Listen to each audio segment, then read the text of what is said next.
Welcome students. ಇವತ್ತು ನಾವು current ಎಲೆಕ್ಟ್ರಿಸಿಟಿಯನ್ನು ಶುರು ಮಾಡ್ತಾ ಇದ್ದೀವಿ. ಕರೆಂಟ್ ಎಲೆಕ್ಟ್ರಿಸಿಟಿನಲ್ಲಿ ಸಿನಾಪ್ಸಿಸ್ಸು ಮತ್ತು ನೀಟ್ ಮತ್ತು JEE ಪ್ರಾಬ್ಲಮ್ಸ್ನ ಸೈಮಲ್ಟೇನಿಯಸ್ ಆಗಿ ಸಾಲ್ವ್ ಮಾಡ್ತಾ ಹೋಗ್ತೀವಿ ಕಾನ್ಸೆಪ್ಟ್ ವೈಸ್. ಈಗ ಫಸ್ಟ್ ಈ ಚಾಪ್ಟರ್ನಲ್ಲಿ ಬಿಗಿನಿಂಗಲ್ಲಿ we shall understand what is electric current, current density ಅಂದರೆ ಏನು, ಅದರದ್ದು SI ಯೂನಿಟ್ ಏನು, ಡೈರೆಕ್ಷನ್ಸ್ ಹೇಗೆ ಅರ್ಥ ಮಾಡ್ಕೋಬೇಕು, ಈ ಥರ ಬೇಸಿಕ್ ವಿಚಾರಗಳನ್ನ ತಿಳ್ಕೊಂಡು ಪ್ರಾಬ್ಲಮ್ಸ್ನ ಸಾಲ್ವ್ ಮಾಡೋಣ. ಈಗ ಫಸ್ಟ್ ಆಫ್ ಆಲ್ ಎಲೆಕ್ಟ್ರಿಕ್ ಕರೆಂಟನ್ನ ಅರ್ಥ ಮಾಡ್ಕೊಳ್ಳಿಕ್ಕೆ I will consider one cylindrical wire. ಒಂದು ನಾರ್ಮಲ್ ವಯರನ್ನು ಮೈಕ್ರೋಸ್ಕೋಪಿಕ್ ವ್ಯೂವಲ್ಲಿ ಇಮ್ಯಾಜಿನ್ ಮಾಡಿಕೊಂಡ್ರೆ it will be in the shape of cylinder. ಅಂಥ ಸಿಲಿಂಡ್ರಿಕಲ್ ವಯರನ್ನು ನಾನು ತೊಗೊಂಡಿದ್ದೀನಿ. ಈ ಸಿಲಿಂಡ್ರಿಕಲ್ ವಯರು ಯೂಶ್ವಲಿ ನಾವು ಮೆಟಾಲಿಕ್ ವಯರನ್ನು ತೊಗೋತೀವಿ. ಮೆಟಲ್ಸಲ್ಲಿ ಏನಾಗಿರುತ್ತೆ, ಫ್ರೀ ಎಲೆಕ್ಟ್ರಾನ್ಸ್ಗಳು ಹೆಚ್ಚು ನಂಬರಲ್ಲಿ ಇರ್ತವೆ. ಫ್ರೀ ಎಲೆಕ್ಟ್ರಾನ್ಸ್ಗಳು ಅಂತಂದರೆ the electrons which are not under the control of nucleus. ಬದಲಾಗಿ ಈ ಮೆಟಲ್ನ ಸರ್ಫೇಸಲ್ಲಿ ಎಲ್ಲಿ ಬೇಕಲ್ಲಿ ಓಡಾಡುವಂಥ ಎಲೆಕ್ಟ್ರಾನ್ಸ್ಗಳು ಆಗಿರ್ತವೆ. ಅಂಥ ಫ್ರೀ ಎಲೆಕ್ಟ್ರಾನ್ಸ್ಗಳನ್ನು ನಾನು ಇಲ್ಲಿ ಇಮ್ಯಾಜಿನ್ ಮಾಡ್ಕೋತೀನಿ. ಸಮ್ಟೈಮ್ಸ್ ಈ ಡಾಟ್ಗಳನ್ನೇ ನೀವು ಎಲೆಕ್ಟ್ರಾನ್ಸ್ ಅಂತ ನೀವು ಇಮ್ಯಾಜಿನ್ ಮಾಡ್ಕೋಬೇಕು. ಸಮ್ಟೈಮ್ಸ್ ಈ ಫ್ರೀ ಎಲೆಕ್ಟ್ರಾನ್ಸ್ಗಳನ್ನು ಡಿಸ್ಪ್ಲೇಸ್ಮೆಂಟ್ ಎಲೆಕ್ಟ್ರಾನ್ಸ್ ಅಂತಲೂ ಕರೀತಾರೆ. ಇಂಥ ವಯರಿಗೆ ನಾನು ಹೊರಗಡೆಯಿಂದ ಒಂದು ಸೆಲ್ಲನ್ನು ಕನೆಕ್ಟ್ ಮಾಡಿಬಿಡ್ತೀನಿ ಅಂತ ಇಟ್ಕೊಳ್ಳಿ. ಇದೊಂದು cell, positive terminal and negative terminal. Cell ಜೊತೆಗೆ ಒಂದು ಸ್ವಿಚ್ ಇದೆ. ಈ ಸೆಲ್ನ ಕೆಲಸ ಏನು ಅಂತಂದರೆ it will provide electric field to the wire. ಅಂದರೆ in the length of the wire, ನೀಟಾಗಿ ಕೇಳಿಸ್ಕೊಳ್ಳಿ. ಸೊ ಈ ಲೆಂತ್ ಏನಿದೆ ಇಲ್ಲಿಂದ ಇಲ್ಲಿಗೆ ಈ ಸೆಲ್ಲು ಒಂದು ಎಲೆಕ್ಟ್ರಿಕ್ ಫೀಲ್ಡನ್ನು ಅಪ್ಲೈ ಮಾಡಿಬಿಡತ್ತೆ. ಎಷ್ಟು ಎಲೆಕ್ಟ್ರಿಕ್ ಫೀಲ್ಡನ್ನು ಅಪ್ಲೈ ಮಾಡುತ್ತೆ, ಅದನ್ನು ಹೆಂಗೆ ಕ್ಯಾಲ್ಕುಲೇಟ್ ಮಾಡೋದು ಅಂತಂದರೆ ನೋಡಿ, ಇದು ಪಾಸಿಟಿವ್ ಮತ್ತು ಇದು negative terminal. Across the terminals of the cell there will be some potential difference. Potential ಡಿಫ್ರೆನ್ಸ್ನ ಲಾಸ್ಟ್ ಚಾಪ್ಟ್ರಲ್ಲಿ ನಾವು ಅರ್ಥ ಮಾಡ್ಕೊಂಡಿದ್ದೀವಿ. ಈಗ ನೋಡಿ, ಈ ಪಾಸಿಟಿವ್ ಟರ್ಮಿನಲ್ನ ಇಲ್ಲಿಗೆ ಕನೆಕ್ಟ್ ಮಾಡಿದ್ದೀವಿ, ಈ ಪಾಯಿಂಟನ್ನು A ಅಂತ ಇಟ್ಕೊಳ್ಳಿ. ನೆಗೆಟಿವನ್ನು ಇಲ್ಲಿಗೆ ಕನೆಕ್ಟ್ ಮಾಡಿದ್ದೀವಿ, ಈ ಪಾಯಿಂಟನ್ನು B ಅಂತ ಇಟ್ಕೊಳ್ಳಿ. ಸೊ ದೇರ್ ಫೋರ್ A ಇಂದ Bಗೆ ಅಂದರೆ ಇಷ್ಟು ಲೆಂತಲ್ಲಿ ಒಂದಷ್ಟು ಪೊಟೆನ್ಷಿಯಲ್ ಡಿಫ್ರೆನ್ಸನ್ನು ನಾವು ಕ್ರಿಯೇಟ್ ಮಾಡ್ತಾ ಇದ್ದೀವಿ by connecting it to the battery. ಹಾಗಾದರೆ ಇಲ್ಲಿಂದ ಇಲ್ಲಿಗೆ ಎಲೆಕ್ಟ್ರಿಕ್ ಫೀಲ್ಡ್ ಕೂಡ ಇರಬೇಕು. ಎಲೆಕ್ಟ್ರಿಕ್ ಫೀಲ್ಡನ್ನು ಹೆಂಗೆ ಕ್ಯಾಲ್ಕುಲೇಟ್ ಮಾಡೋದು? Electric field is equal to potential difference divided by length of the wire. ಈಗ ಇಷ್ಟು ಎಲೆಕ್ಟ್ರಿಕ್ ಫೀಲ್ಡನ್ನು ನಾನೇನಾದರೂ ಈ ವಯರ್ಗೆ ಅಪ್ಲೈ ಮಾಡಿದ್ರೆ ಏನಾಗುತ್ತೆ, ಇಲ್ಲಿರುವಂಥ ಎಲೆಕ್ಟ್ರಾನ್ಸ್ಗಳು, ಫ್ರೀ ಎಲೆಕ್ಟ್ರಾನ್ಸ್ಗಳು they will start feeling the force. Electric ಫೋರ್ಸನ್ನು ಎಕ್ಸ್ಪೀರಿಯನ್ಸ್ ಮಾಡ್ತವೆ. ಆ ಎಲೆಕ್ಟ್ರಿಕ್ ಫೋರ್ಸನ್ನು ಹೇಗೆ ಕ್ಯಾಲ್ಕುಲೇಟ್ ಮಾಡೋದು? Electric force is equal to electric field multiplied by charge of one particle. ಇಲ್ಲಿ ಪ್ರತಿ ಪಾರ್ಟಿಕಲ್ ಕೂಡ ಎಲೆಕ್ಟ್ರಾನ್ಸ್ಗಳೇ, ಮೂವ್ ಆಗ್ತಾ ಇರುವಂಥ ಪಾರ್ಟಿಕಲ್ಸ್ಗಳು ಎಲೆಕ್ಟ್ರಾನ್ಸ್ಗಳು. ಸೊ ಎಲೆಕ್ಟ್ರಾನ್ ಚಾರ್ಜ್ ಎಷ್ಟು? Basic unit of charge. Usually basic unit of ಚಾರ್ಜನ್ನು ನಾವು E ಅಂತ ರೆಪ್ರೆಸೆಂಟ್ ಮಾಡಿಬಿಡ್ತೀವಿ. So therefore in place of this Q I can write E, charge of one electron are basic unit of charge ಅಂತ ಕರಿತೀವಿ.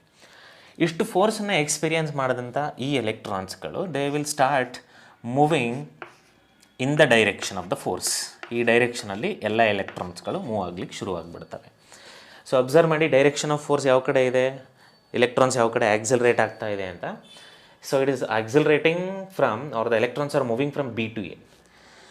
ಯಾಕೆ B to Aಗೆ move ಆಗ್ತಾ ಇದೆ? ಬಿಕಾಸ್ ಎಲೆಕ್ಟ್ರಾನ್ಸ್ಗೆ ನೆಗೆಟಿವ್ ಚಾರ್ಜ್ ಇದೆ. ಸೊ ಈ ನೆಗೆಟಿವ್ ಚಾರ್ಜನ್ನು ಇಲ್ಲಿ ರೆಪ್ರೆಸೆಂಟ್ ಮಾಡ್ತಿದ್ದೀನಿ.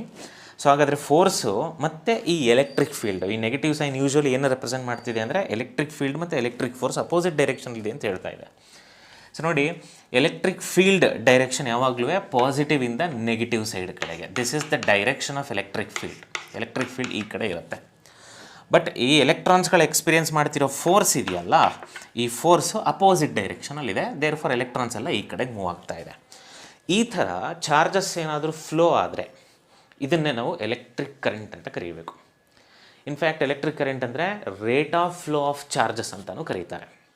ಇರಲಿ, ಈಗ ಈ ಕರೆಂಟನ್ನು ಹಾಗಾದರೆ ಡೈರೆಕ್ಷನ್ ಇದೆಯಾ ಈ ಎಲೆಕ್ಟ್ರಿಕ್ ಕರೆಂಟ್ಗೆ, ಫ್ಲೋ ಆಫ್ ಚಾರ್ಜಸ್ಗೆ ಅಂದರೆ ಖಂಡಿತ ಇದೆ. ನೋಡಿ, ಎಲೆಕ್ಟ್ರಾನ್ಸ್ಗಳೆಲ್ಲ, ನೆಗೆಟಿವ್ ಚಾರ್ಜ್ಡ್ ಎಲೆಕ್ಟ್ರಾನ್ಸ್ ಎಲ್ಲ ಈ ಕಡೆಗೆ ಮೂವ್ ಆಗ್ತಾ ಇದೆ. ಆದರೆ ಎಲೆಕ್ಟ್ರಿಕ್ ಕರೆಂಟನ್ನು ಈ ಡೈರೆಕ್ಷನಲ್ಲಿ ತಗೊಳ್ಳಲ್ಲ ನಾವು. Direction of electric current is always opposite to the direction of motion of negative charges.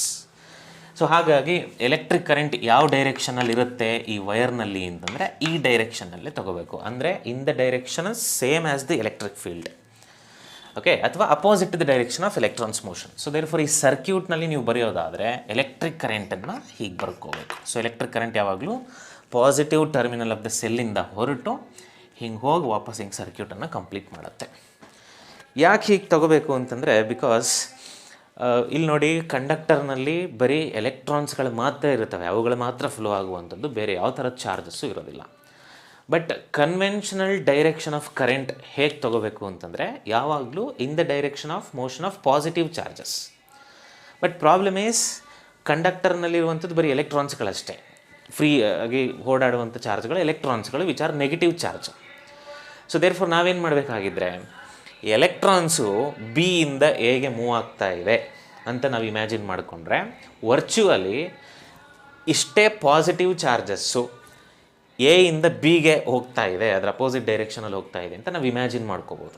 Positivity ಹೋಗ್ತಾ ಇದೆ ಈ ಕಡೆಗೆ ಅಂತ. ದೇರ್ ಫೋರ್ ಕನ್ವೆನ್ಷನಲ್ ಕರೆಂಟನ್ನು ನಾವು ಯಾವಾಗಲೂ ಎಲೆಕ್ಟ್ರಾನ್ ಮೋಷನ್ಗೆ ಅಪೋಸಿಟ್ಟಾಗಿ ತಗೋತೀವಿ. ನಾವು ಡೆಫಿನೇಷನ್ ಆಫ್ ಎಲೆಕ್ಟ್ರಿಕ್ ಕರೆಂಟ್ಗೆ ಹೋಗ್ಬಿಡ್ತೀನಿ ನಾನೀಗ. Look at this carefully. Electric ಕರೆಂಟನ್ನು ಡಿಫೈನ್ ಮಾಡೋದಕ್ಕಿಂತ ಮುಂಚೆ ಈ ವೈರಲ್ಲಿ ಒಂದು ಕ್ರಾಸ್ ಸೆಕ್ಷನನ್ನು ತಗೋತೀನಿ ನಾನು, ಒಂದು ಚಿಕ್ಕ area of cross section. You can imagine that ಇಲ್ಲೆಲ್ಲ ಫ್ರೀ ಎಲೆಕ್ಟ್ರಾನ್ಸ್ ಇದೆ. ನಾನು ಡಯಾಗ್ರಾಮ್ನ ಬರೆಯೋಕ್ಕೋಸ್ಕರ ಒಂದೆರಡು ಚಾರ್ಜಸ್ನ ಆಳಿಸ್ದೆ. ಸೊ ಇಲ್ಲಿ ಒಂದು ಏರಿಯಾ ಆಫ್ ಕ್ರಾಸ್ ಸೆಕ್ಷನನ್ನು ಇಮ್ಯಾಜಿನ್ ಮಾಡ್ಕೊಳ್ಳಿ. This is a small area of cross section in the wire. ಈಗ ಎಲೆಕ್ಟ್ರಾನ್ಸ್ಗಳು ಈ ಏರಿಯಾ ಆಫ್ ಕ್ರಾಸ್ ಸೆಕ್ಷನನ್ನು ಕ್ರಾಸ್ ಮಾಡ್ಕೊಂಡು ಹೋಗ್ತಾ ಇದೆ, ಎಷ್ಟೋ ಒಂದಷ್ಟು ಎಲೆಕ್ಟ್ರಾನ್ಸ್ಗಳು. ಹಾಗಾದರೆ ಎಷ್ಟು ಚಾರ್ಜ್ ಆ ಏರಿಯಾ ಆಫ್ ಕ್ರಾಸ್ ಸೆಕ್ಷನನ್ನು ಕ್ರಾಸ್ ಮಾಡ್ತಾ ಇದೆ ಅದನ್ನು ಡೆಲ್ಟಾ ಕ್ಯೂ ಅಂತ ತಗೊಳ್ಳೋಣ. ಡಿವೈಡೆಡ್ ಬೈ ಎಷ್ಟು ಟೈಮ್ ತೊಗೋತಾ ಇದೆ ಕ್ರಾಸ್ ಮಾಡೋಕ್ಕೆ ಅದನ್ನು ಡೆಲ್ಟಾ ಟಿ ಅಂತ ತಗೊಳ್ಳೋಣ. ಈ ರೇಷಿಯೋ ಇದೆಯಲ್ಲ, this is called as electric current. In fact this equation for current is called as average value of current, because it is like total charge cross a given area of area in the conductor divided by the time taken for that. This is called as average current. But ನಾವು instantaneous current ಅನ್ನು ಬರ್ಕೋಬೋದು. Instantaneous current is nothing but dq by dt ಹೀಗೂ ಬರ್ಕೋಬೋದು. ಅಂದರೆ ಈ delta T ಇದೆಯಲ್ಲ ಅದನ್ನು ತುಂಬ small ಅಂತ imagine ಮಾಡಿಕೊಂಡ್ರೆ ಈ ಈಕ್ವೇಷನನ್ನು, ಕರೆಂಟ್ ಈಕ್ವೇಷನ್ನ ಈ ಥರನೂ ಬರೀಬಹುದು. ಇದು ಇನ್ಸ್ಟಂಟೇನಿಯಸ್ ಕರೆಂಟು, ಇದು ಆ್ಯಾವ್ರೇಜ್ ಕರೆಂಟ್. ಓಕೆ, ಆಮೇಲೆ ಒಂದು ವಿಚಾರ ಇಲ್ಲಿ ನೀವು ಅರ್ಥ ಮಾಡ್ಕೊಳ್ಳೇಬೇಕಾಗಿರೋದು ಯಾವುದು ಅಂತಂದರೆ this electric current though it is having direction. ನೋಡಿ, ಇಲ್ಲಿಂದ ಇಲ್ಲಿಗಿದೆ ಇದ್ರ ಡೈರೆಕ್ಷನ್ ಅಂತ ಹೇಳಿದೆ. ಯಾವಾಗಲೂ ಪಾಸಿಟಿವ್ ಟರ್ಮಿನಲಿಂದ ನೆಗೆಟಿವ್ ಟರ್ಮಿನಲ್ ಸೈಡ್ಗೆ ಎಲೆಕ್ಟ್ರಿಕ್ ಕರೆಂಟು ಡೈರೆಕ್ಷನ್ ಇರುತ್ತೆ ಅಂತ ಹೇಳಿದೆ. ಡೈರೆಕ್ಷನ್ ಇದ್ದರೂ ಕೂಡ this electric current is a scalar quantity. ಇದನ್ನು ವೆಕ್ಟರ್ಸ್ ಅಂತ ನಾವು ಕರೆಯೋದಿಲ್ಲ. ಯಾಕೆಂದರೆ ಎಲೆಕ್ಟ್ರಿಕ್ ಕರೆಂಟು ಈ ವೆಕ್ಟರ್ ಮಲ್ಟಿಪ್ಲಿಕೇಶನ್, ವೆಕ್ಟರ್ ಅಡಿಷನನ್ನು ಫಾಲೋ ಮಾಡಲ್ಲ, ಡೈರೆಕ್ಷನ್ ಇದೆ ಅಷ್ಟೇ. ಹಾಗಾಗಿ this current is a scalar physical quantity. ನಾವು I will write SI unit of electric current. SI unit of electric current is nothing but ampere. ಇದನ್ನು ಮರಿಬೇಡಿ. ಆ್ಯಂಪಿಯರನ್ನು simple ಆಗಿ A ಅನ್ನೋ ಲೆಟರಿಂದ ರೆಪ್ರೆಸೆಂಟ್ ಮಾಡ್ತಾರೆ. ಈಗ let us understand the other formulas of this electric current. ಬೇರೆ ಬೇರೆ ಫಾರ್ಮುಲಾಸ್ಗಳಿದೆ, ಅದನ್ನು ಹೇಳ್ಕೊಡ್ತೀನಿ. ಸೊ ಎಲೆಕ್ಟ್ರಿಕ್ ಕರೆಂಟನ್ನು ಬೇರೆ ಬರೆಯೋದಕ್ಕಿಂತ ಮುಂಚೆ ಈ ಟೋಟಲ್ ಚಾರ್ಜ್ ಇದೆಯಲ್ಲ, ಈ ಟೋಟಲ್ ಚಾರ್ಜ್ನ ಏನಂತ ಬರೀಬೋದು? ಕ್ವಾಂಟೈಸೇಷನ್ ಆಫ್ ಚಾರ್ಜನ್ನು ಯೂಸ್ ಮಾಡಿಕೊಂಡು ಬರೀಬೋದು N ಇಂಟು ಇ ಅಂತ. ಇಲ್ಲಿ ಇ ಅಂದರೆ ಬೇಸಿಕ್ ಯೂನಿಟ್ ಆಫ್ ಚಾರ್ಜ್, ಅಂದರೆ ಚಾರ್ಜ್ ಆಫ್ ಒನ್ ಎಲೆಕ್ಟ್ರಾನ್ ಅಥವಾ ಒನ್ ಪ್ರೋಟಾನ್. ಇಲ್ಲಿ ಎಲೆಕ್ಟ್ರಾನ್ ಅಂತಲೇ ತಗೋತೀನಿ ನಾನು. ಎನ್ ಅಂತಂದ್ರೆ ಏನು? ನಂಬರ್ ಆಫ್ ಎಲೆಕ್ಟ್ರಾನ್ಸ್ ಅಥವಾ ನಂಬರ್ ಆಫ್ ಚಾರ್ಜೆಡ್ ಪಾರ್ಟಿಕಲ್ಸ್. ಒಂದು ಪಾರ್ಟಿಕಲ್ನ ಚಾರ್ಜ್ ಎಷ್ಟು ಮಲ್ಟಿಪ್ಲೈಡ್ ಬೈ ಅಂತ ಎಷ್ಟು ಪಾರ್ಟಿಕಲ್ಸ್ಗಳಿದೆ, ಇದನ್ನು ಪ್ರಾಡಕ್ಟ್ ತೊಗೊಂಡ್ರೆ you will get total charge. So therefore current ಏನಾಗುತ್ತೆ ಹಾಗಾದರೆ? Current can be written as N into e divided by delta t ಅಂತಲೂ ಬರೀಬೋದು. So this is one more formula for electric current. ಈಗ ಇದರಲ್ಲೊಂದು simple ಆಗಿ rearrangement ಮಾಡಿ ಈ ಕರೆಂಟನ್ನು 1 ampere ಅಂದರೆ ಏನು ಅಂತ ಡಿಫೈನ್ ಮಾಡುವ. ಅದಾದಮೇಲೆ 1 ಆ್ಯಂಪಿಯರ್ ಆಫ್ ಕರೆಂಟ್ನಲ್ಲಿ ಕರೆಂಟ್ ತೊಗೋಬೇಕು ಅಂತಂದರೆ ಎಷ್ಟು ನಂಬರ್ ಆಫ್ ಎಲೆಕ್ಟ್ರಾನ್ಸ್ಗಳು ಒಂದು ಗಿವನ್ ಏರಿಯಾ ಆಫ್ ಕ್ರಾಸ್ ಸೆಕ್ಷನನ್ನು ಕ್ರಾಸ್ ಮಾಡಬೇಕು ಅದನ್ನು ಕ್ಯಾಲ್ಕುಲೇಟ್ ಮಾಡೋಣ. ಈಗ first of all what you mean by 1 ampere? 1 ampere current ಬೇಕು ಅಂತಂದರೆ, see that is very simple. I will go with this equation. In this equation, you can call this as equation number 1. Give this delta Q is equal to 1 coulomb. Total charge crossing the given area of cross section in the conductor is 1 coulomb ಅಂತ ತಗೋತೀನಿ. ಎಷ್ಟು time ತಗೋತಾ ಇದೆ ಅಂತಂದರೆ, I will consider the time is 1 second. 1 ಸೆಕೆಂಡ್ಗೆ 1 coulomb of charge ಈ area of cross ಸೆಕ್ಷನನ್ನು cross ಮಾಡ್ತಾ ಇದೆ ಕಂಡಕ್ಟ್ರಲ್ಲಿ. ಆವಾಗ ಕರೆಂಟ್ ಏನಾಗುತ್ತೆ? ಕರೆಂಟ್ ಈಸ್ ಈಕ್ವಲ್ ಟು 1/1 ಆಗುತ್ತೆ, because charge 1 coulomb, time 1 seconds. Therefore 1/1 is equal to 1 ampere ಅಂತ ಬರೀಬೋದು. So definition is very simple. If 1 coulomb of charge is crossing the given area of cross section of the conductor in 1 second, then current is said to be 1 ampere. ಅಷ್ಟೇ. ಈಗ ಈ ಈಕ್ವೇಷನ್ನಲ್ಲಿ ನೋಡ್ಕೊಳ್ಳಿ. So in this equation I will get the equation for n. N is equal to ಏನಾಗುತ್ತೆ? Delta ಟಿನ ಈ ಕಡೆ ತಗೊಬನ್ನಿ. I into delta t divided by ಇಯನ್ನು ಡಿನಾಮಿನೇಟ್ರಿಗೆ ಬರ್ಕೋಬೇಕಾಗತ್ತೆ. ಇಯನ್ನು ಈ ಕಡೆ ತೊಗೊಬಂದರೆ, ಸೊ ಇದು basic unit of charge, current ಮತ್ತು ಇದು ಟೈಮು. ಸೊ ಇಲ್ಲಿ 1 ಆ್ಯಂಪಿಯರ್ ಕರೆಂಟನ್ನು ಇಟ್ಕೊಳ್ಳೋಣ. ಕರೆಂಟನ್ನು 1 ಆ್ಯಂಪಿಯರ್ ಅಂತ ಕೊಡೋಣ. ಸೊ 1 ಆ್ಯಂಪಿಯರ್ ಮಲ್ಟಿಪ್ಲೈಡ್ ಬೈ ಟೈಮನ್ನು 1 ಸೆಕೆಂಡ್ ಅಂತ ಇಟ್ಕೊಳ್ಳೋಣ. ಅದು ಕೂಡ 1 ಆಗಿಬಿಡುತ್ತೆ, ಡಿವೈಡೆಡ್ ಬೈ ಇ. ಇ ಅಂದರೆ basic unit of charge. Value of basic unit of charge ಎಷ್ಟು? 1.6 × 10⁻³ ಕೂಲಮ್. ಈಗ 1 ಡಿವೈಡೆಡ್ ಬೈ 1.6 ಎಷ್ಟಾಗುತ್ತೆ? It is nothing but 6.25 × 10⁻+18. ನೋಡಿ, 10⁻+18 ಅಂತಂದರೆ it is not a small number. 10⁻+18 is very big, which means ಒಂದು ಕಂಡಕ್ಟರ್ನಲ್ಲಿ ಎಷ್ಟು number of free electrons ಇರುತ್ತೆ ಅಂತ ನೀವು ಇಮ್ಯಾಜಿನ್ ಮಾಡ್ಕೊಳ್ಳಿ. If the conductor is carrying a current off 1 ampere in 1 second, okay, the given area of cross section is crossed by this many number of electrons. ಅಂದರೆ ಯಾವುದಾದ್ರೂ ಒಂದು ಕಂಡಕ್ಟರ್ನಲ್ಲಿ 1 ampere current pass ಆಗ್ತಿದೆ ಅಂತ imagine ಮಾಡ್ಕೊಳ್ಳಿ. ಅದರ ಅರ್ಥ ಆ ಕರೆಂಟ್ನ ಒಂದು ಗಿವನ್ ಕ್ರಾಸ್ ಸೆಕ್ಷನ್ ಏರಿಯಾದಲ್ಲಿ 1 ಸೆಕೆಂಡ್ಗೆ ಇಷ್ಟೊಂದು ಎಲೆಕ್ಟ್ರಾನ್ಸ್ಗಳು ಕ್ರಾಸ್ ಮಾಡ್ತವೆ ಅಂತ. Okay, so this is about one simple calculation regarding current. ಈಗ ಕರೆಂಟ್ ಆಯಿತು, ಕರೆಂಟ್ ಡೆನ್ಸಿಟಿ ಬಗ್ಗೆ ಮಾತಾಡೋಣ. ಕರೆಂಟ್ ಡೆನ್ಸಿಟಿ ಅಂದರೆ ಏನು? ಇದು ಒಂದು ಇಂಪಾರ್ಟೆಂಟ್ ಫಿಸಿಕಲ್ ಕ್ವಾಂಟಿಟಿ. ಕರೆಂಟ್ ಡೆನ್ಸಿಟಿಯನ್ನು ಯೂಶ್ವಲಿ ಜೆ ಅನ್ನೋ ಲೆಟರಿಂದ ರೆಪ್ರೆಸೆಂಟ್ ಮಾಡ್ತೀವಿ. ಈ ಕರೆಂಟ್ ಡೆನ್ಸಿಟಿನ ಕ್ಯಾಲ್ಕುಲೇಟ್ ಮಾಡೋದು current divided by area of cross section ಅಂತ ಮಾಡ್ತೀವಿ ಯೂಶ್ವಲಿ. ಅಂದರೆ ಎಷ್ಟು ಕರೆಂಟ್ ಪಾಸ್ ಆಗ್ತಾ ಇದೆ. The electric current is nothing but the rate of flow of charges divided by ಎಷ್ಟು ಏರಿಯಾದಲ್ಲಿ ಕರೆಂಟ್ ಪಾಸ್ ಆಗ್ತಾ ಇದೆ. Area of cross section of the conductor ಎಷ್ಟು, ಅದನ್ನು ಇಲ್ಲಿ ಎ ಅಂತ ಬರ್ಕೊಂಡಿದ್ದೀನಿ. This is called as electric current density. Believe me, ಈ ಎಲೆಕ್ಟ್ರಿಕ್ ಕರೆಂಟ್ ಡೆನ್ಸಿಟಿ ಅನ್ನೋದು ವೆಕ್ಟಾರ್ ಕ್ವಾಂಟಿಟಿ ಆಗಿರುತ್ತೆ, ಇಟ್ ಇಸ್ ನಾಟ್ ಸ್ಕೇಲಾರ್. ಹಾಗಾದರೆ ಇದರ ಡೈರೆಕ್ಷನ್ ಯಾವುದು? ಈ ಡಯಾಗ್ರಾಮ್ನ ಅರ್ಥ ಮಾಡ್ಕೊಳ್ಳಿ. ಯಾವ ಡೈರೆಕ್ಷನಲ್ಲಿ ಕರೆಂಟ್ ಪಾಸ್ ಆಗ್ತಾ ಇದೆಯೋ, ಅಂದರೆ ಕನ್ವೆನ್ಷನಲ್ ಕರೆಂಟ್ ಡೈರೆಕ್ಷನ್ನು, ಅಥವಾ ಯಾವ ಡೈರೆಕ್ಷನಲ್ಲಿ ಈ ಎಲೆಕ್ಟ್ರಿಕ್ ಫೀಲ್ಡ್ ಇದೆಯೋ, ನಾವು ಸೆಲ್ಲಿಂದ ಅಪ್ಲೈ ಮಾಡಿರುವಂಥ ಎಲೆಕ್ಟ್ರಿಕ್ ಫೀಲ್ಡ್ ಯಾವ ಡೈರೆಕ್ಷನಲ್ಲಿ ಇದೆಯೋ ಅದೇ ಡೈರೆಕ್ಷನಲ್ಲಿ ಕರೆಂಟ್ ಡೆನ್ಸಿಟಿ ಇರುತ್ತೆ. So therefore I can write in this direction current density is there.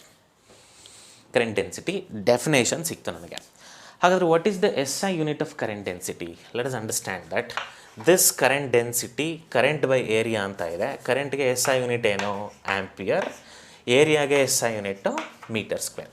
So ampere metre square is the SI unit of current density. ನಾವು ಈಗ ಕರೆಂಟ್ ಡೆನ್ಸಿಟಿಯನ್ನು ನಾವು ಅರ್ಥ ಮಾಡ್ಕೊಂಡ್ವಿ. ಕರೆಂಟ್ ಡೆನ್ಸಿಟಿಯನ್ನು ಇನ್ನೂ ಚೆನ್ನಾಗಿ ಅರ್ಥ ಮಾಡ್ಕೊಳ್ಳಿಕ್ಕೆ ಒಂದು ಕಾನ್ಸೆಪ್ಚುವಲ್ ಪ್ರಾಬ್ಲಮ್ಸನ್ನು ಹಾಕ್ತೀನಿ. ಈಗ ಆ್ಯಸ್ ಯೂಶ್ವಲಿ ಒಂದು ಸಿಲಿಂಡ್ರಿಕಲ್ ವಯರನ್ನು ಇಮ್ಯಾಜಿನ್ ಮಾಡಿಕೊಳ್ಳುವ. ಈ ವಯರ್ನಲ್ಲಿ ನೀವು ಬ್ಯಾಟ್ರಿಯನ್ನು ಅಥವಾ ಒಂದು ಸೆಲ್ಲನ್ನು ಈ ಥರ ಕನೆಕ್ಟ್ ಮಾಡಿದಾಗ, ಸ್ವಿಚ್ ಆನ್ ಮಾಡಿದಾಗ, ಈ ಪಾಸಿಟಿವಿಂದ ನೆಗೆಟಿವ್ ಟರ್ಮಿನಲ್ಗೆ, ಅಂದರೆ ಈ ಡೈರೆಕ್ಷನಲ್ಲಿ ಕರೆಂಟ್ ಇರುತ್ತೆ ಅಂತ ನಾವು ಹೇಳಿದ್ವಿ. ಈ ಕರೆಂಟ್ ಸ್ಟಡಿಯಾಗಿರುತ್ತೆ ಅಥವಾ ಕಾನ್ಸ್ಟೆಂಟ್ ಕರೆಂಟ್ ಇರುತ್ತೆ ಅಂದರೆ ಏನರ್ಥ? That is very simple. ಈಗ ಈ ಒಂದು ಏರಿಯಾ ಆಫ್ ಕ್ರಾಸ್ ಸೆಕ್ಷನ್ಗೆ ನೋಡಿ, ಇದು uniform area of cross section ಇದೆ. ಇಲ್ಲಿ ಒಂದು ಎಷ್ಟೋ ಚಾರ್ಜ್ ಎಂಟ್ರಿ ಆಯಿತು ಅಂತ ತಿಳ್ಕೊಳ್ಳೋಣ. ಎಂಟ್ರಾದಂಥ ಚಾರ್ಜನ್ನು ಡೆಲ್ಟಾ Q ಅಂತ ಬರೀಬೇಕು. ಈಗ ಅಷ್ಟೇ ಚಾರ್ಜು ಅದೇ ಟೈಮಲ್ಲಿ ಈ ಒಂದು ಪಾರ್ಟ್ ಆಫ್ ದ ವೈರಿಂದ ಹೊರಗಡೆ ಹೋಗಬೇಕು. That's it. So in a wire to keep constant current ಅಂದರೆ ಸ್ಟಡಿ ಕರೆಂಟನ್ನು ನಾವು ಮೇಂಟೈನ್ ಮಾಡಬೇಕು ಅಂತಂದರೆ the amount of charges entering at one point of the wire must be equal to the amount of charges leaving at the same time from the other end. ಇದನ್ನು ನಾವು steady state ಅಂತ ಕರಿತೀವಿ. When current is steady state the current is set to be constant. ಈಗ ನೋಡಿ, ಇಲ್ಲಿ area of cross section ಎಲ್ಲ uniform ಇತ್ತು through out the wire. ಈಗ ಇನ್ನೊಂದನ್ನು ಬರೀತೀನಿ ನಾನು. ಏನದು? Let us imagine that this is one wire having non uniform cross section area like this. ಇಲ್ಲಿ ಯಾವುದೋ ಥರದ್ದು ಇದೆ ಅಂತ ತಿಳ್ಕೊಳ್ಳಿ. ನೋಡಿ, ಇಲ್ಲಿ area of cross section A ಇದೆ, ಇಲ್ಲಿ area of cross section A prime ಇದೆ. ನಮಗೆ it is very clear, A is bigger than A prime. ಈಗ ನೋಡಿ, ಇಲ್ಲೂ ಕೂಡ ಸ್ಟಡಿ ಸ್ಟೇಟ್ ಅಲ್ಲೇ ಕರೆಂಟ್ ಇದೆ ಅಂತ ತಿಳ್ಕೊಳ್ಳಿ. ಸ್ಟಡಿ ಸ್ಟೇಟಲ್ಲಿ ಕರೆಂಟ್ ಇದೆ ಅಂದರೆ ಅರ್ಥ ಏನು? ಇಲ್ಲಿ ಒಂದು ಗಿವನ್ ಟೈಮಲ್ಲಿ ಎಷ್ಟು ಚಾರ್ಜ್ ಎಂಟರ್ ಆಗ್ತಾ ಇದೆಯೋ ಅಷ್ಟೇ ಚಾರ್ಜ್ ಇಲ್ಲಿಂದ ಹೊರಗಡೆ ಹೋಗ್ತಾ ಇದೆ at the same time. So that current is going to be steady. ಹಾಗಾದ್ರೆ ಹೇಳ್ರಿ, ಇಲ್ಲಿ ಏರಿಯಾ ಆಫ್ ಕ್ರಾಸ್ ಸೆಕ್ಷನ್ ಜಾಸ್ತಿ ಇದೆ, ಇಲ್ಲಿ ಏರಿಯಾ ಆಫ್ ಕ್ರಾಸ್ ಸೆಕ್ಷನ್ ಕಡಿಮೆ ಇದೆ. ಓಕೆ, ನಾನು ಇಲ್ಲಿ ಎರಡು ರೀಜನ್ನ ಮಾಡ್ಕೊಂಡ್ಬಿಡ್ತೀನಿ. ಇಲ್ಲಿ ಕರೆಂಟನ್ನು I1 ಅಂತಾನೋ, ಇಲ್ಲಿ ಎಲೆಕ್ಟ್ರಿಕ್ ಕರೆಂಟನ್ನು I2 ಅಂತಲೂ ಇಟ್ಕೋತೀನಿ. ಬಿಕಾಸ್ ಇಲ್ಲಿ area of cross section of the conductor change ಆಗಿರೋದ್ರಿಂದ what do you think? Usually electric current ಕೂಡ ಚೇಂಜ್ ಆಗಿಬಿಡುತ್ತೆ ಅಂತ ಯೋಚನೆ ಮಾಡ್ತೀವಿ, ಆದರೆ ಅದು ತಪ್ಪು. ಇಲ್ಲಿ ಸ್ಟಡಿ ಸ್ಟೇಟ್ ಅಂತಂದರೆ ಏನೋ, the amount of charges entering at a given from in one end of the wire is equal to the charge which is leaving at the other end at the same time. Then current have to be constant, because steady current ಅಂತ ಹೇಳಿದೆ ನಾನು. Study ಸ್ಟೇಟಲ್ಲಿದೆ charge flow ಆಗ್ತಾ ಇರುವಂಥದ್ದು. So constant current ನಿಮಗೆ ಸಿಗಲೇಬೇಕು. ಆದರೆ area of cross section change ಆದರೂ ಕೂಡ current ಕಾನ್ಸ್ಟೆಂಟೇ ಇರುತ್ತಾ ಅಂದರೆ ಖಂಡಿತವಾಗ್ಲೂ ಕಾನ್ಸ್ಟೆಂಟ್ ಇರುತ್ತೆ. ಇಲ್ಲಿ ಚೇಂಜ್ ಆಗ್ತಿರುವಂಥ ಕ್ವಾಂಟಿಟಿ ಕರೆಂಟ್ ಡೆನ್ಸಿಟಿ ಮಾತ್ರ. ಓಕೆ, ಕರೆಂಟ್ ಡೆನ್ಸಿಟಿ ಏರಿಯಾ ಮೇಲೆ ಡಿಪೆಂಡ್ ಆಗಿದೆ, ಆದರೆ ಈ ಕರೆಂಟು ಈ ಏರಿಯಾ ಮೇಲೆ ಡಿಪೆಂಡ್ ಆಗಿಲ್ಲ. ಇನ್ನು ಗಿವನ್ ಕಂಡಕ್ಟರ್ ನಾನು ಹೇಳ್ತಾ ಇರುವಂಥದ್ದು. ಸೊ ನೋಡಿ, ಈ ಫಾರ್ಮುಲಾನ ನಾವು ರೀಅರೇಂಜ್ ಮಾಡೋಣ. ರೀಅರೇಂಜ್ ಮಾಡಿದ್ರೆ ಏನು ಸಿಗುತ್ತೆ ನಿಮಗೆ? Current is equal to current density multiplied by area of cross section of the conductor ಅಂತ ಬರೀಬೋದು. ಇಲ್ಲಿ ಈ ಫಾರ್ಮುಲಾ ಅರ್ಥ ಬಹಳ simple. To keep current constant, current density is going to change as well as area of cross section of the conductor is going to change. ಅದರ ಅರ್ಥ area of cross section of the conductor ಏನಾದರೂ change ಆದರೆ current density change ಆಗುತ್ತೆ. ಹೇಗೆ ಅಂದರೆ inversely proportional. ಎಲ್ಲಿ area of cross section ಜಾಸ್ತಿ ಇದೆಯೋ ಅಲ್ಲಿ ಕರೆಂಟ್ ಡೆನ್ಸಿಟಿ ಕಡಿಮೆ ಆಗಿಬಿಡತ್ತೆ, ಅಥವಾ ಎಲ್ಲಿ ಏರಿಯಾ ಆಫ್ ಕ್ರಾಸ್ ಸೆಕ್ಷನ್ ಕಡಿಮೆ ಇದೆಯೋ ಕರೆಂಟ್ ಡೆನ್ಸಿಟಿ ಜಾಸ್ತಿ ಆಗಿಬಿಡತ್ತೆ. ವೈಸ್ ವರ್ಸ ರಿಲೇಷನ್ ಆಗಿಬಿಡತ್ತೆ to keep this current same. But ನೀವು ಈ ಈಕ್ವೇಷನ್ ನೋಡಿದಾಗ ಕನ್ಫ್ಯೂಸ್ ಆಗಬಾರ್ದು. ಕರೆಂಟು ಏರಿಯಾ ಮೇಲೆ ಡಿಪೆಂಡ್ ಆಗಿದೆ.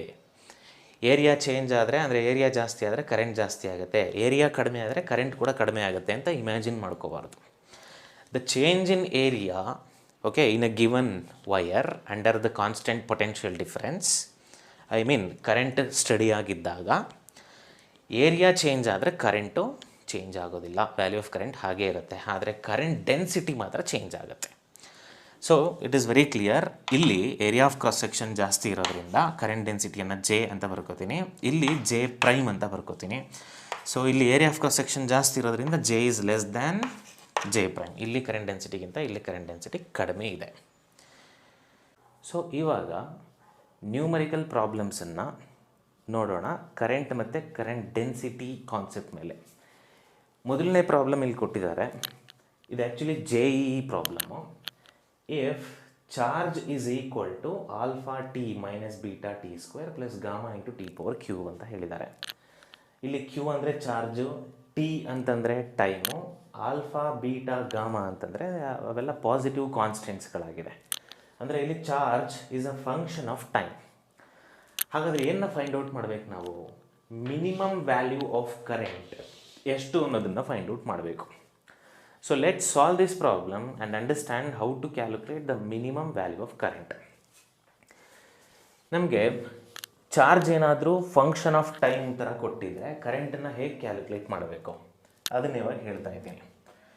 So current is equal to, ಕರೆಂಟನ್ನು ಕ್ಯಾಲ್ಕುಲೇಟ್ ಮಾಡೋದು ಬಹಳ ಸುಲಭ. Current is equal to d q by d t. ಈಗ ಚಾರ್ಜನ್ನು ಫಂಕ್ಷನ್ ಆಫ್ ಟೈಮ್ ಥರ ಕೊಟ್ಟಿದ್ದಾರೆ. ಕರೆಂಟ್ ಬೇಕು ಅಂತಂದರೆ ಡಿಫ್ರೆನ್ಷಿಯೇಟ್ ಮಾಡ್ತೀನಿ ಚಾರ್ಜನ್ನು with respect to time, so that you will get the current. So ನೋಡ್ಕೊಳ್ಳಿ, so d by d t, this is q. In place of q I will write this alpha into t minus beta t square plus gamma into t power cube. ಈ ಡಿಫ್ರೆನ್ಸಿಯೇಷನ್ನ by parts ಮಾಡ್ತೀನಿ ನಾನು. I will differentiate each term of this equation. So what you will get, current is equal to D by d t of alpha into t minus of differentiation with respect to t of beta t square plus ಇದನ್ನು differentiate ಮಾಡಬೇಕಾಗತ್ತೆ d by d t of gamma into t power cube. So current next ಸ್ಟೆಪ್ಪಲ್ಲಿ ನಮಗೆ ಸಿಕ್ಬಿಡುತ್ತೆ. So differentiation of this d by d t of alpha t ಅಂದರೆ alpha constant ಅಂತ ಹೇಳಿದೆ. Differentiation of t with respect to t is 1 minus of, ಇಲ್ಲಿ beta ಅನ್ನೋದು constant ಇದೆ, differentiating t square with respect to t is 2t. ಇಲ್ಲಿ ನೋಡ್ಕೊಳ್ಳಿ, added, ಇಲ್ಲಿ add ಆಗ್ತಾ ಇದೆ. Gamma is a constant, differentiation of t cube is 3t power 2. So ನನಗೆ ಈಗ ಕರೆಂಟ್ ವ್ಯಾಲ್ಯೂ ಸಿಕ್ಕಿದೆ. ಬಟ್ ಇದರಲ್ಲಿ ನನಗೆ ಮಿನಿಮಮ್ ಕರೆಂಟ್ ಎಷ್ಟು ಅನ್ನೋದನ್ನು ಕ್ಯಾಲ್ಕುಲೇಟ್ ಮಾಡಬೇಕು. ನೋಡಿ, ಚಾರ್ಜ್ ಫಂಕ್ಷನ್ ಆಫ್ ಟೈಮ್ ಆಗಿತ್ತು, ಅಂದರೆ ಚಾರ್ಜ್ ಟೈಮ್ ಮೇಲೆ ಡಿಪೆಂಡ್ ಆಗಿತ್ತು. ಅದೇ ಥರ ಈ ಕರೆಂಟ್ ಕೂಡ ಟೈಮ್ ಮೇಲೆ ಡಿಪೆಂಡ್ ಆಗಿದೆ.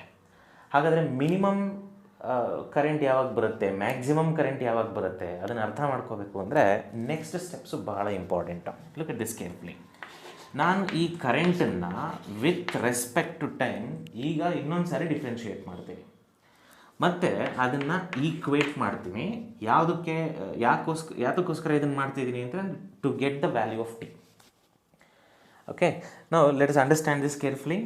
ಟು ಗೆಟ್, ಈಗ differentiation of current with respect to time is equal to 0 ಮಾಡಿದ್ರೆ ಇದನ್ನು ಯಾವಾಗ ಮಾಡ್ಬೋದು ಅಂದರೆ to find out when the current is maximum or when the current is minimum.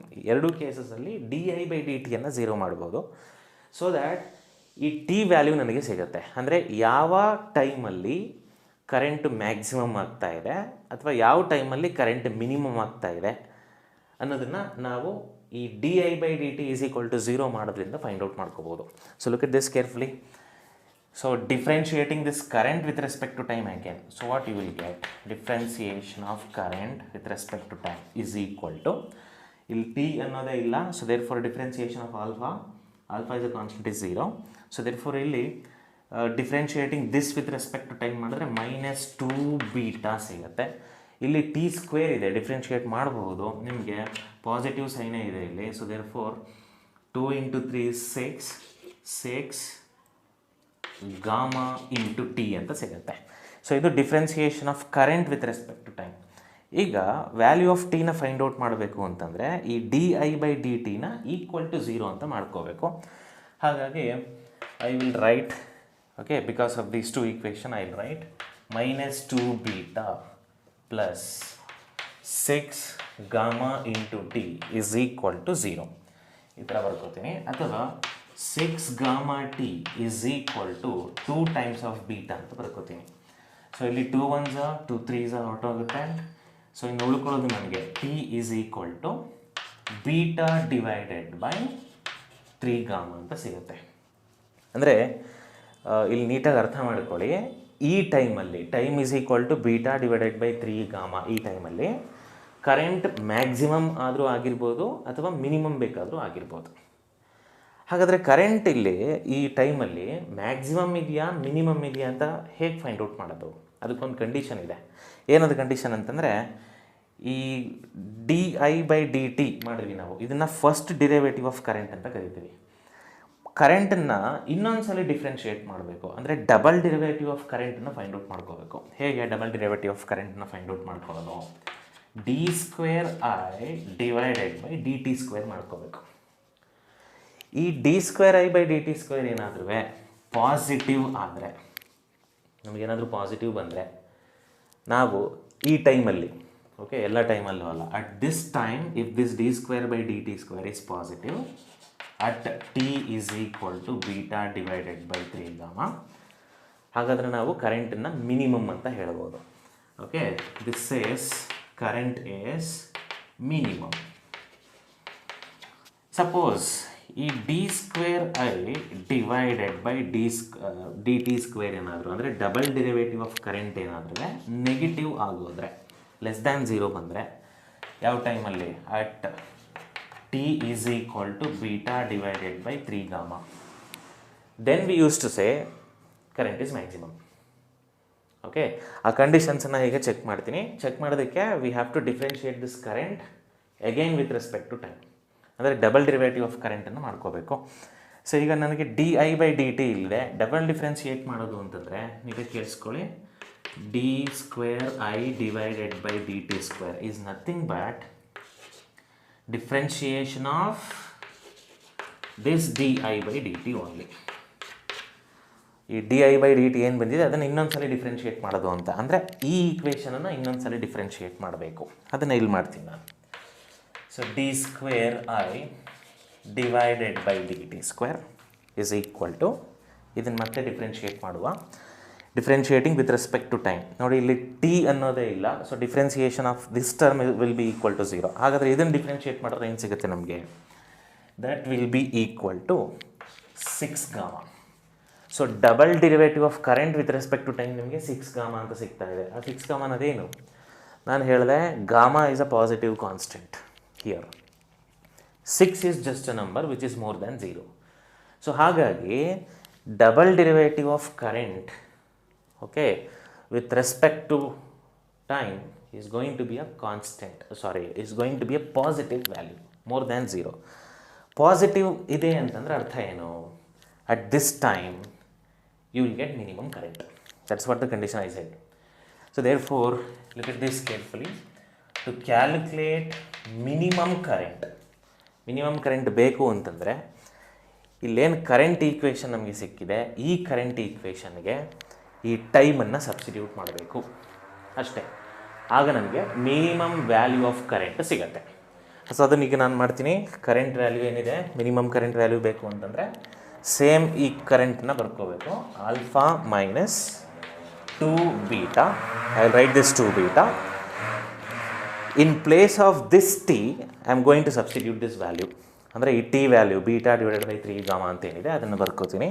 So in place of t I will write beta divided by this 3 gamma. I will right plus alpha 3t square ಅಂತ ಇದೆ, ಅದನ್ನು ಇಲ್ಲೇ ಬರ್ಕೋತೀನಿ.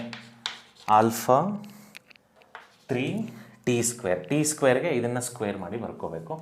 So which is nothing but beta square divided by 9 gamma square. ಹಾಗಾದರೆ minimum value of current ಇದನ್ನು simplify ಮಾಡಿದ್ರೆ ಸಿಗತ್ತೆ. Alpha ಇದನ್ನು simplify ಮಾಡ್ಕೊಳ್ಳೋಣ. ಸೊ ಇದು ಬೀಟಾ ಸ್ಕ್ವೇರ್ ಆಗುತ್ತೆ, ಇದು 2/3 ಆಗುತ್ತೆ. So 2/3 beta square divided by gamma, and this will be, so 3 1s are 3 3s are out ಆಗುತ್ತೆ. So it will be like ಇಲ್ಲಿಂದ gamma ಇದೆ, is it not? This is gamma. So ಇಲ್ಲಿ gamma ಇದೆ, ಇಲ್ಲಿ gamma square ಇದೆ, ಒಂದು gamma cancel ಆಗುತ್ತೆ, it will be plus. So we will get b square divided by 3 gamma. So ಎರಡು ಟರ್ಮ್ಸಲ್ಲಿ ನೀವು ನೋಡ್ಬೋದು ವಾಟ್ ಇಸ್ ಕಾಮನ್ ಅಂತ. So therefore I minimum is equal to alpha minus b square divided by 3 gamma, common ಇದೆ. So ಇನ್ನು ಉಳ್ಕೊಂಡಿದ್ದೇನಂತಂದರೆ 2 minus 1. 2 minus 1 is 1 only. So therefore minimum value of current is going to be alpha minus beta square divided by 3 gamma. So this is the minimum value of current for the given charge. Okay, so conditions are very simple. Minimum ಅಥವಾ maximum value of current ಯಾವ ಟೈಮಲ್ಲಿ ಇರುತ್ತೆ ಅಂತಂದರೆ we have to equate differentiation of current with respect to time to 0, so that ಈ time ಅಂತ ನಮಗೆ ಸಿಗುತ್ತೆ. ಅಂದರೆ at this time current will be either maximum or minimum. When to get maximum current, double differentiation of current with respect to time must be positive at this time, so that it will be minimum current. If double differentiation of current with respect to time negative ಆದರೆ ಈ ಟೈಮಲ್ಲಿ ಕರೆಂಟನ್ನು maximum ಅಂತ ನಾವು consider ಮಾಡ್ಕೋಬೇಕು. But ನಮಗೆ ಬಂದಿರೋದು double differentiation of current with respect to time. ಇದು ಎರಡನೇ ಪ್ರಾಬ್ಲಮ್ಮು ಸೇಮ್ ಕರೆಂಟ್ ಕಾನ್ಸೆಪ್ಟಲ್ಲಿ. An electron is revolving around the nucleus in an orbit. Radius of the orbit ಎಷ್ಟು ಕೊಟ್ಟಿದ್ದಾರೆ? 0.7 ಆಮ್ಸ್ಟ್ರಾಂಗ್ ಅಂತ ಕೊಟ್ಟಿದ್ದಾರೆ. It is making 9.4 × 10⁻18 revolutions per second. ಒಂದು ಸೆಕೆಂಡ್ಗೆ ಇಷ್ಟೊಂದು ರೆವಲ್ಯೂಷನ್ಸನ್ನು ಮಾಡ್ತಾ ಇದೆ. ಹಾಗಾದರೆ ಎಲೆಕ್ಟ್ರಿಕ್ ಕರೆಂಟ್ ಎಷ್ಟು ಮೋಷನ್ ಆಫ್ ಎಲೆಕ್ಟ್ರಾನ್ಸಿಂದ ಪ್ರೊಡ್ಯೂಸ್ ಆಗೋದು ಅದನ್ನು ಕೇಳ್ತಾ ಇದ್ದಾರೆ. ಇದು actually very simple problem. Let us understand how it is. This is the nucleus of the atom. This is the electron orbit. ಇಲ್ಲೊಂದು ಎಲೆಕ್ಟ್ರಾನ್ ರಿವಾಲ್ವ್ ಆಗ್ತಾ ಇದೆ ಅಂತ ತಿಳ್ಕೊಳ್ಳಿ. ರೇಡಿಯಸ್ಸನ್ನು ಕೊಟ್ಟಿದ್ದಾರೆ, ಇದೇ ಆ ರೇಡಿಯಸ್ ವ್ಯಾಲ್ಯೂ.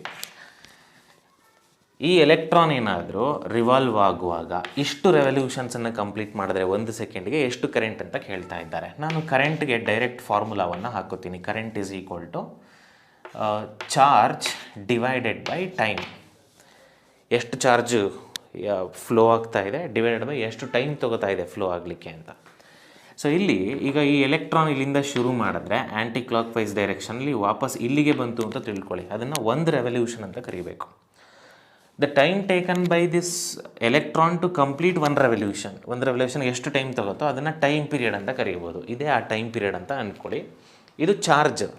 ಇಲ್ಲಿರೋದು ಒಂದೇ ಎಲೆಕ್ಟ್ರಾನ್ ಇರೋದ್ರಿಂದ ಈ ಎಲೆಕ್ಟ್ರಾನ್ಗೆ ಎಷ್ಟು ಚಾರ್ಜ್ ಇದೆ ಅದನ್ನೇ ಇಲ್ಲಿ ಚಾರ್ಜ್ ಅಂತ ಬರ್ಕೋತೀನಿ ನಾನು. So therefore current is nothing but e divided by t ಅಂತ ಬರ್ಕೋಬೋದು. ಟಿ ಅಂದರೆ ಟೈಮ್ ಪೀರಿಯಡು, ಇ ಅಂದರೆ ಚಾರ್ಜ್ ಆಫ್ ಎನ್ ಎಲೆಕ್ಟ್ರಾನು. ಇದು ಬೇಸಿಕ್ ಯೂನಿಟ್ ಆಫ್ ಚಾರ್ಜ್. ಇದನ್ನು ಹೀಗೂ ಬರೀಬೋದು. 1.6 × 10⁻−19 coulomb charge of one electron. ನಾನಿಲ್ಲಿ ಮ್ಯಾಗ್ನಿಟ್ಯೂಡ್ ಮಾತ್ರ ತೊಗೊಂಡಿದ್ದೀನಿ, ಅಂದರೆ ಪ್ಲಸ್ ಮೈನಸ್ ತೊಗೊಂಡಿಲ್ಲ. ಡಿವೈಡೆಡ್ ಬೈ ಟಿ ಅಂತ ಇದೆ. ಈ 1/Tಯನ್ನು 1/ಟೈಮ್ ಪೀರಿಯಡನ್ನು ಫ್ರೀಕ್ವೆನ್ಸಿ ಅಂತಲೂ ತೊಗೋಬೋದು. ಸೊ ದೇರ್ ಫೋರ್ ಈ 1/T ಬರೆಯೋದ್ರ ಬದಲು ಫ್ರೀಕ್ವೆನ್ಸಿ ಆಫ್ ರೆವಲ್ಯೂಷನ್ ಅಂತ ಬರ್ಕೋತೀನಿ. Because we know that frequency of revolution and time period are inverse of each other. ನಮ್ಗೆ ಆಸಿಲೇಷನ್ಸಲ್ಲಿ ಇದೆಲ್ಲ ನೋಡಿದ್ದೀವಿ ನಾವು. ಹಾಗಾದರೆ ಫ್ರೀಕ್ವೆನ್ಸಿ ಎಷ್ಟು? Given frequency is there in the problem. ಇದನ್ನೇ ಫ್ರೀಕ್ವೆನ್ಸಿ ಅಂತ ತೊಗೋಬೇಕು. 9.4 × 10⁻18. ಯಾಕೆ ಇದನ್ನು ಫ್ರೀಕ್ವೆನ್ಸಿಯಿಂದ ತೊಗೊಂಡ್ರಿ? ಬೇಸಿಕಲಿ ಫ್ರೀಕ್ವೆನ್ಸಿ ಅಂದರೆ ಏನು? Number of oscillations per second, number of revolutions per second, ಇದನ್ನೆಲ್ಲ ಫ್ರೀಕ್ವೆನ್ಸಿ ಅಂತಲೇ ಕರೆಯೋದು. ಸೊ ದೇರ್ ಫೋರ್ ಇದನ್ನು ಫ್ರೀಕ್ವೆನ್ಸಿ ಅಂತ ಕನ್ಸಿಡರ್ ಮಾಡಿದ್ರೆ current value will be 1.6 × 10⁻−19 multiplied by frequency. ಫ್ರೀಕ್ವೆನ್ಸಿಗೆ ಇದನ್ನು ಮಲ್ಟಿಪ್ಲೈ ಮಾಡ್ಕೋತೀನಿ. 9.4 × 10⁻+18 ಅಂತ ಆಗುತ್ತೆ. ನೀವು ಇದನ್ನೇನಾದರೂ ಕಂಪ್ಯೂಟ್ ಮಾಡಿದ್ರೆ you will get the answer like 15.04 × 10⁻−1 ಅಂತ ಸಿಗುತ್ತೆ. ಅಂದರೆ 1.6 ಇದಕ್ಕೆ ಮಲ್ಟಿಪ್ಲೈ ಮಾಡಿದ್ದೀನಿ. ಅಥವಾ ಇದನ್ನು ಹೀಗೂ ಬರೀಬೋದು. ಕರೆಂಟ್ ಈಸ್ ಈಕ್ವಲ್ ಟು 1.5 × 10⁻0 ಆಗುತ್ತೆ, ಯಾಕಂದರೆ ಡೆಸಿಮಲ್ ಪಾಯಿಂಟ್ನ ಈ ಕಡೆ ತೊಗೊಂಡ್ರೆ. ಸೊ 1.5 ಆಂಪಿಯರ್ಸ್ ಇದು ಆನ್ಸರ್.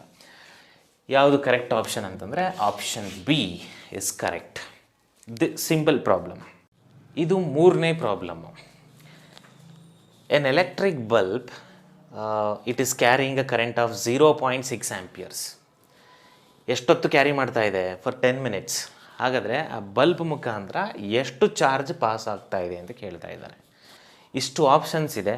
Very simple problem. ಹೇಗೆ ಕ್ಯಾಲ್ಕುಲೇಟ್ ಮಾಡಬೇಕು? ಬೇಸಿಕ್ ಡೆಫಿನೇಷನ್ ಆಫ್ ಕರೆಂಟಿಗೆ ಹೋಗ್ತೀನಿ ನಾನು. Current is nothing but amount of charge passing through the bulb divided by the time taken for that.